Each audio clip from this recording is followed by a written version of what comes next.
So the question is, why do people with a fatty liver eventually get arthritis? What is the connection there? Well, there's different stages of liver damage. You have a fatty liver, then you have a fatty liver with inflammation, then you get scar tissue in the liver, eventually turning into cirrhosis, which is an advanced form of fibrotic tissue in the liver. So arthritis is inflammation of the joint. So how does that inflammation get from the liver into the joint?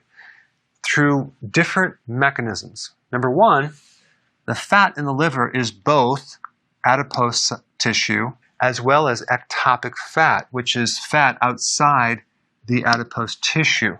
So ectopic fat is sort of like a spillover fat that can't fit into the fat cell, so it starts to go invade different organs and tissues. Now, adipose tissue is an endocrine gland that actually makes cytokines. These are proteins that cause inflammation.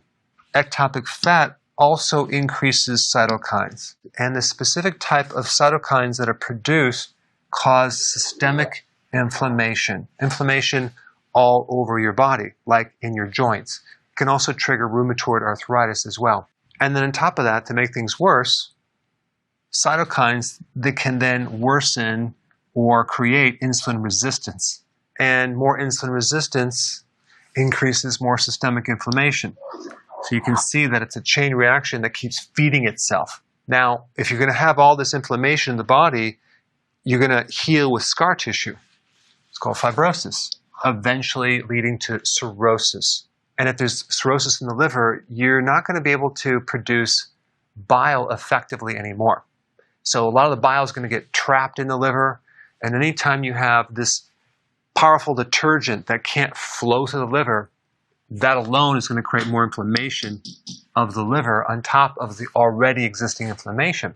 And because bile is not created in sufficient quantities, you're not going to be able to absorb from your food or your supplements omega-3 fatty acids, which are anti-inflammatory. So that alone can increase inflammation, not to mention the lack of absorption of the other fat-soluble vitamins like vitamin E, vitamin A, and vitamin D, all very heavy in influencing inflammation, dropping inflammation. So if you're not able to absorb those fat-soluble vitamins, unfortunately, you're going to be in a lot of pain and stiffness throughout the entire body. So what is the moral of the story? You want to save the liver, protect your liver. If you're new to my channel, I created a link down below of exactly what you should be eating to do that. Before you go, if you have a question about a product, or you're new to keto and you want to know how to begin keto, or you're on keto and you need a debug because it's not going as smooth, I have a keto consultant standing by to help you. This is just for the people in the US. Hopefully in the future we'll be able to answer everyone's call, but I put the number down below so you can call and get some help.